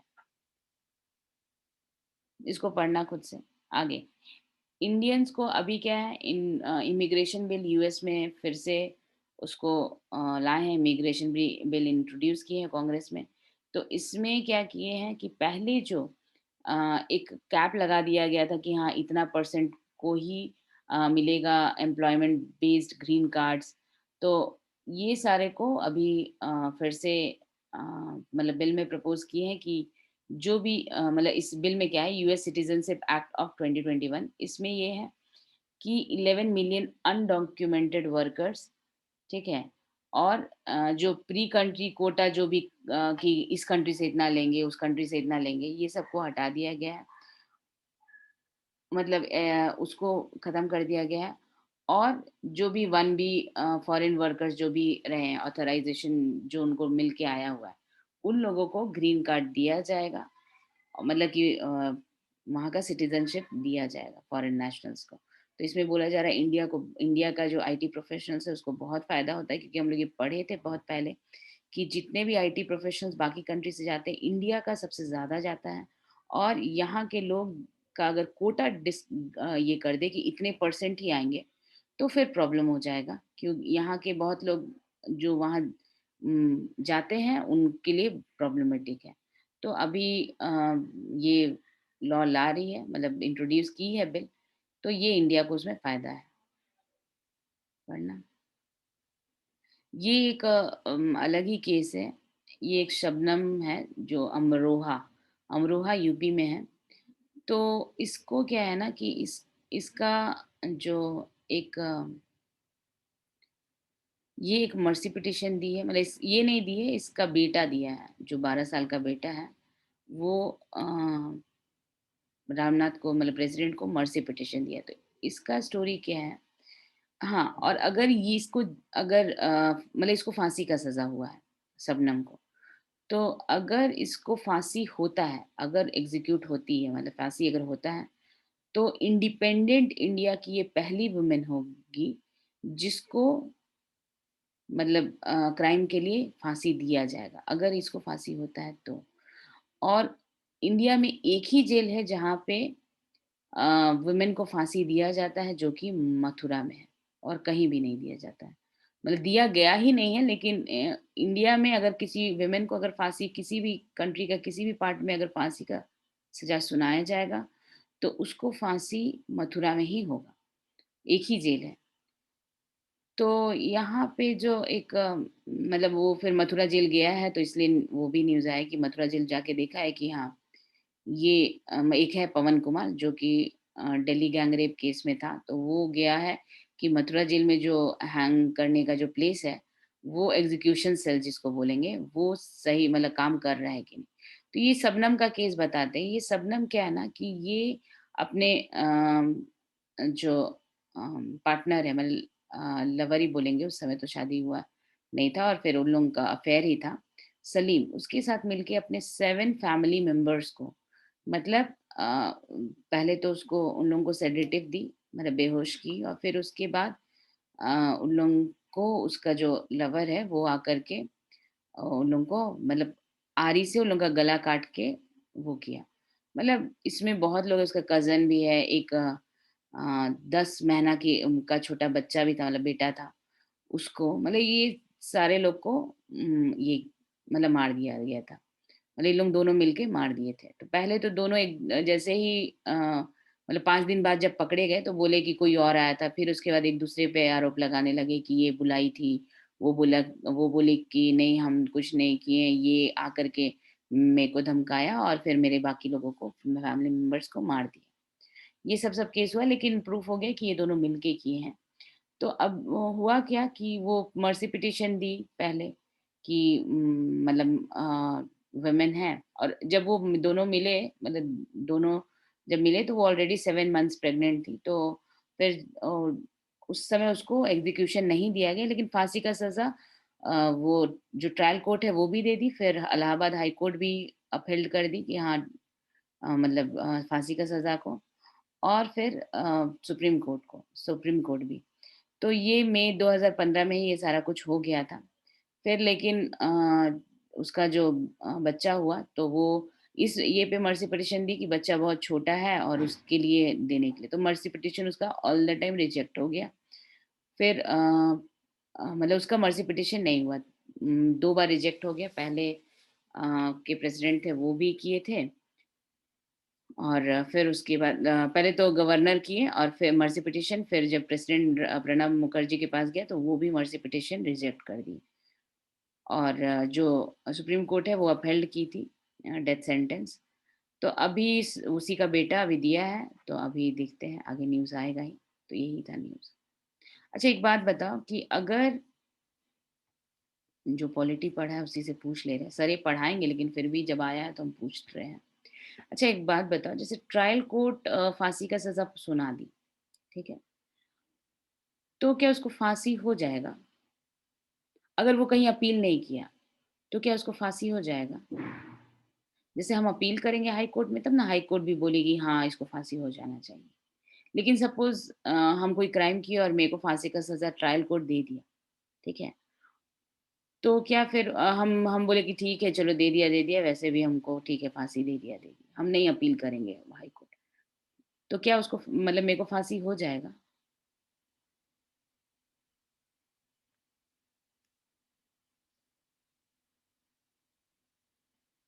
हाँ सना बोलो। नहीं मैम, शायद फांसी के लिए सुप्रीम कोर्ट का मतलब ये ऑर्डर रहना जरूरी है तूफा क्या बोल रही है? शायद। प्रेसिडेंट का अप्रूवल शायद लगता है, एग्जैक्ट नहीं याद आ रहा है, लेकिन शायद ऐसा ही। मतलब हर फांसी के लिए प्रेसिडेंट अप्रूव करेगा कि नहीं मतलब सुप्रीम कोर्ट से अप्रूवल चाहिए ही होता है, मतलब जिस भी केस में फांसी है। खैर ये तुम लोग नहीं पढ़े हो तो इसीलिए मीरा मीरा हम से एक्सपेक्ट कर सकते थे। Meera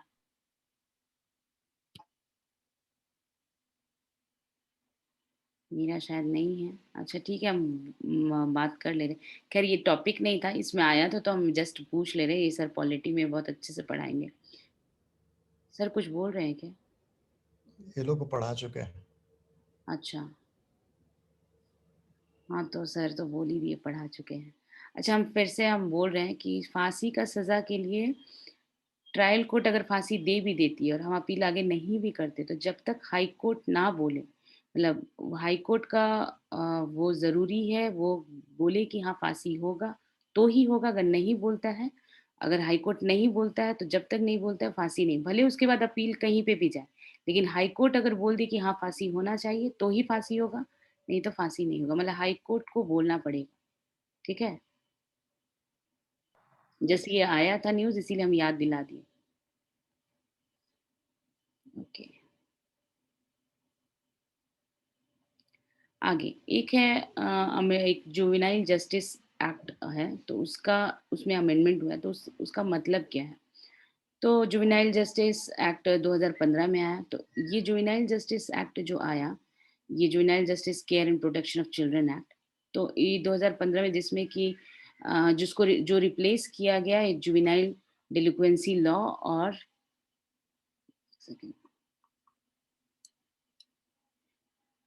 juvenile justice care and protection of children act, ये 2015 में इंट्रोड्यूस हुआ और उसी टाइम पास हो गया। ये किसको रिप्लेस किया? तो juvenile delinquency law and juvenile justice care and protection of children act 2000, इसको रिप्लेस करके ये आया। तो इसका जो मेन प्रोविजन क्या था कि जो जुवेनाइल, ठीक है, 16 से 18 इयर्स के बीच में है और कोई हीनियस या फिर मतलब हीनियस या सीरियस क्राइम में इन्वॉल्व है, ठीक है, तो उन लोगों को एडल्ट जैसा ट्रीट किया जाएगा। मतलब उन लोगों को वही सजा दिया जाएगा जो एडल्ट को दिया जाता है, ठीक है। तो ये उस मतलब ये एक्ट था। बाकी उसका डिटेल यहाँ पे दिया हुआ है, ये तुम लोग पढ़ लेना, ये कब कब आया, क्यों क्यों आया। लेकिन इसमें क्या है ना कि इसमें अभी बहुत सारा है इसमें, जैसे कि कुछ प्रोविजंस और भी अडॉप्शन के लेकर के कुछ प्रोविजंस, वो सब इसमें डिटेल है, ये तुम लोग पढ़ लेना। ये जो क्या है ना कि इसमें कुछ अमेंडमेंट किए गए हैं। तो इसमें अमेंडमेंट क्या किए गए हैं? तो इसमें अमेंडमेंट करके जो इसमें पहले बोला गया था सीरियस एंड हीनियस क्राइम्स, तो अब क्या है कि जो मोस्ट हीनियस क्राइम्स है वो उसमें मिनिमम और मैक्सिमम सेंटेंसेस दिया हुआ था 7 इयर्स का, वो 2015 में था।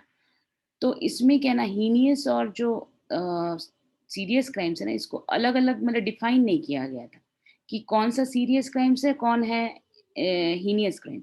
मतलब इसमें पहला बार ऐसा हुआ है कि वो जो सीरियस क्राइम है उसको डिफरेंशिएट किया गया है हीनियस क्राइम से। तो क्या बोला गया है कि दोनों क्राइम क्लेरिफाई किया, एम्बिग्युइटी नहीं है कि इसको क्या मानेंगे। और क्या है, तो इसमें बोला गया है कि जो भी हीनियस क्राइम होगा 16 से 18 तक में, जो भी एडल्ट्स जो भी होंगे, मतलब जिनको ऐसे एडल्ट कंसिडर किया गया, उनको हम क्या बोले, हीनियस क्राइम में। तो एक हीनियस क्राइम हो गया और एक हो गया सीरियस क्राइम। तो अगर हीनियस क्राइम कोई किया है तो मिनिमम उसको जो सेंटेंस है वो 7 साल से नीचे नहीं होना चाहिए, ठीक है? और मैक्सिमम तो 7 साल होना चाहिए, लेकिन 7 साल से कम भी नहीं होना चाहिए। और अगर जो सीरियस क्राइम है, तो हीनियस क्राइम किस तरह का होता है? तो हीनियस क्राइम जैसे होता है रेप, मर्डर, जैसे सेक्सुअल ऑफेंसेस, जो सेक्सुअल रिलेटेड वायलेंट जो क्राइम्स होते हैं वो हीनियस क्राइम में आ गया। और सीरियस क्राइम्स कौन से हैं? जैसे कि इलीगल सब्सटेंस रखा हुआ है, जैसे ड्रग ट्रैफिकिंग किया है या ड्रग्स, अल्कोहल, कुछ भी इस तरह से, वो सीरियस क्राइम है। तो उसमें 7 साल मैक्सिमम, उसको 7 साल सजा होना चाहिए, ठीक है?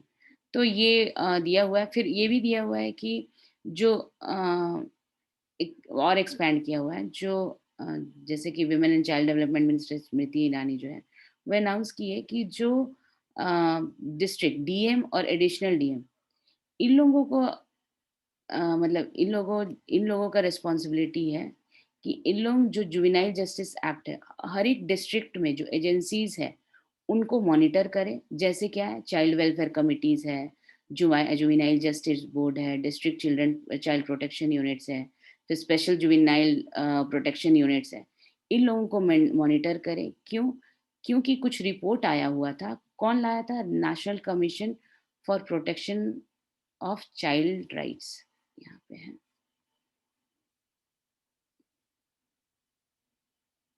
इसका फुल फॉर्म क्या है?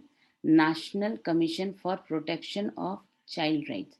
ये एक रिपोर्ट दी थी जो 2018-19 में। इसमें ये बोली थी कि जो इस तरह का इंस्टीट्यूशन है, कौन कौन से इंस्टीट्यूशंस का नाम लिए हम? Child welfare committees, juvenile justice board, district child protection units, जैसे कि चाइल्ड केयर होम, वो सब चाइल्ड केयर इंस्टीट्यूशंस जो भी है। तो इससे रिपोर्ट ये आया हुआ था कि जो 7,000 करीब चाइल्ड केयर होम्स इंस्टीट्यूशंस का सर्वे हुआ था, जिसमें पाया गया था कि 1.5 जो परसेंट है वो कोई रूल फॉलो ही नहीं करते, कोई रेगुलेशन जुवेनाइल जस्टिस एक्ट का फॉलो ही नहीं करते हैं। 29% वैसे हैं जो बहुत मेजर शॉर्टकमिंग्स है मैनेजमेंट में।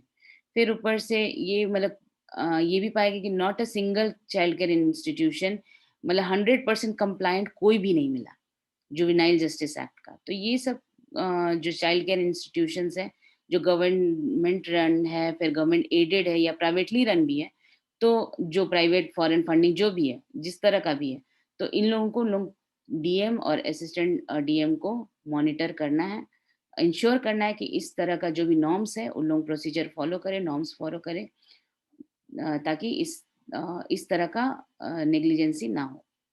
तो ये सब है, पढ़ लेना, अच्छा है। अच्छा, एक ये और न्यूज़ है, ये लास्ट ही न्यूज़ है आज का। सी सेड, तो इसमें कुछ कुछ इम्पोर्टेंट बात है इसका।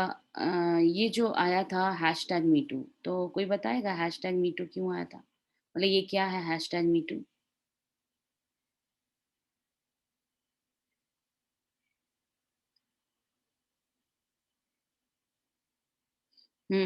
सना।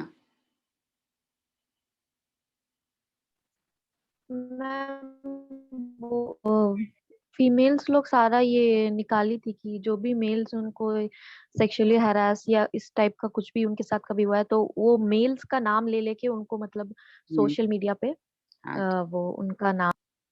हाँ, उनका नाम ली थी। तो इसी तरह से एक हुआ था कि दिल्ली कोर्ट, मतलब एक प्रिया रमानी थी, जो एमजे अकबर, ठीक है, union minister and editor MJ Akbar को, वो मतलब उन पे आरोप लगाई थी कि जब वो 20 इयर्स मतलब पहले उनके साथ वो सेक्सुअली हरासमेंट, वो मतलब उनको सेक्सुअली हरास किए थे।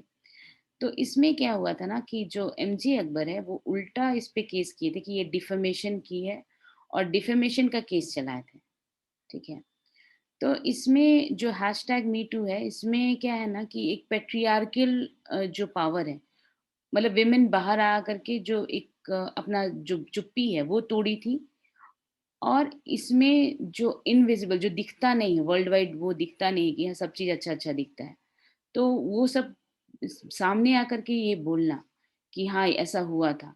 तो ये विमेन का जो वॉइस है, अगर हम उसके लिए उसको मतलब सज़ा दिलवाने लगे कि मेरे को डिफेम कर रही है और उस पे सज़ा उसको अगर होने लगे, तो कभी तो ऐसा वॉइस उठेगा ही नहीं।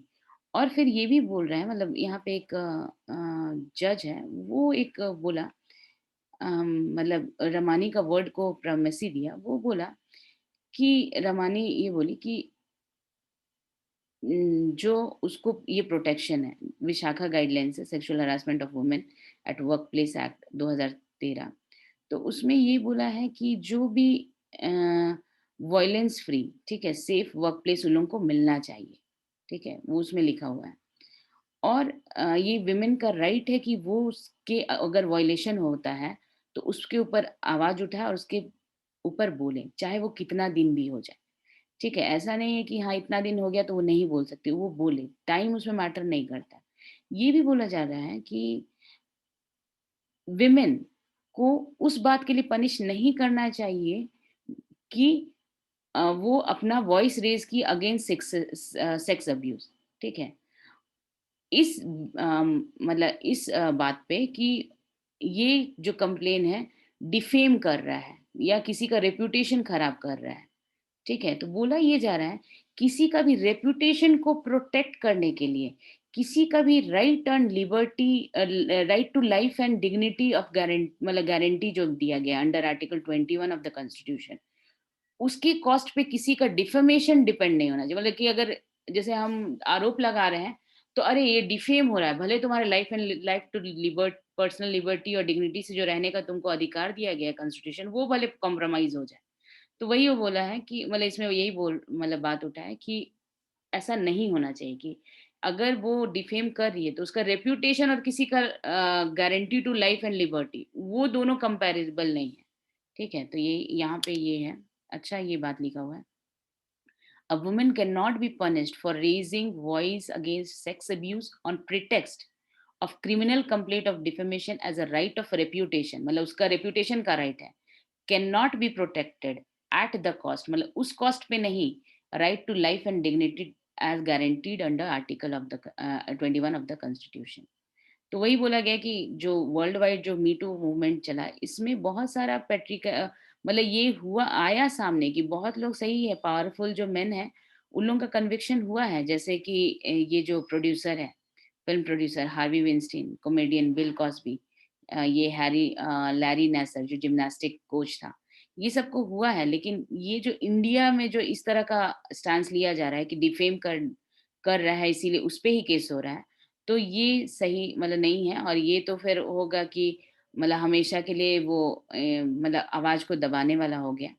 खैर उसको रिहा कर दिया गया है, प्रिया रमानी को, मतलब यहाँ पे एक्विट कर दी है दिल्ली कोर्ट। तो उसी पे न्यूज़ था। ठीक है, तो यहाँ तक जितना हम पढ़ाएं, कोई किसी को डाउट है किसी आर्टिकल में? बाकी पढ़ना तुम।